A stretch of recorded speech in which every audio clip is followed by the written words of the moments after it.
Et je vous ai entendu, Madame l'ambassadrice, mais quel culot de venir ici et de défendre ce que votre armée coloniale est en train de faire au peuple palestinien et au peuple libanais. Quel culot de venir justifier vos crimes de guerre et vos crimes contre l'humanité. Où est passée votre humanité, Madame l'ambassadrice, pour venir ici justifier ces atrocités? Parce que vous avez montré des vidéos, vous avez vu ça? C'était au camp de réfugiés de Jabalia. Ce jeune homme qui est ici, ce n'est pas un terroriste. Il est brûlé vif ici. Parce que votre armée a bombardé un camp de réfugiés. Ici, c'est le bombardement d'un hôpital. Un hôpital avec des victimes civiles.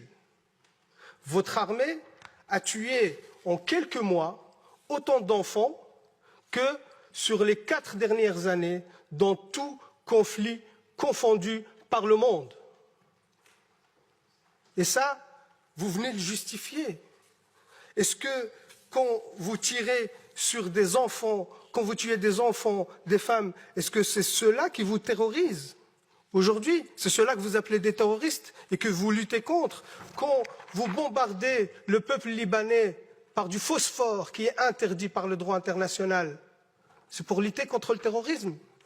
Quand vos soldats, qu'on considère, que vous dites que c'est l'armée la plus morale du monde, quand vos soldats exhibent les vêtements des femmes assassinées et qui font des vidéos de divertissement sur TikTok, quand ces mêmes soldats posent avec leur butin de guerre fièrement et qu'ils sont fiers de tuer des enfants et des femmes, et c'est eux qui le disent, hein, dans des vidéos TikTok, dans des comptes Twitter, ça c'est votre armée la plus morale. Et oui, monsieur de Macht, moi je ne me rabaisserai pas à vos insultes sur l'éducation, ainsi de suite, je vous laisse ces bassesses pour vous, mais par contre, oui, moi je prends parti dans ce conflit, je prends parti pour les opprimés. Je prends parti pour le peuple palestinien.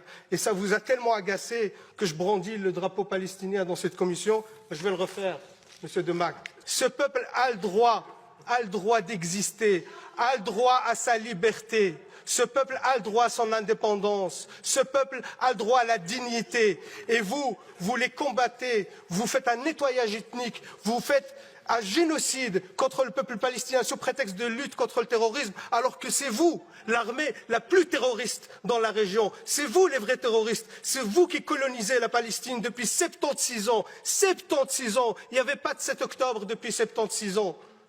Toutes les résolutions de l'ONU que vous avez violées, vous ne respectez aucun droit international. Vous êtes un État voyou, même au sein de l'Assemblée nationale de l'ONU. Les autres États, ils quittent la salle quand votre Premier ministre, le chef d'un gouvernement d'extrême droite, prend la parole. Les autres États quittent la salle parce que vous êtes devenu un État paria et vous osez encore venir ici nous balancer vos salades pour dire que ce que vous faites est justifié. Comment vous pouvez justifier l'injustifiable? Comment vous pouvez justifier le génocide? Comment vous pouvez justifier les crimes de guerre? C'est inacceptable et inadmissible, Madame l'ambassadrice, de venir ici nous raconter ces salades. C'est inacceptable. Et par respect au peuple palestinien, je leur réitère ici tout mon soutien, et je leur demande de pardonner notre pays qui n'est pas à la hauteur de la situation, parce que jusqu'à aujourd'hui, 0 sanction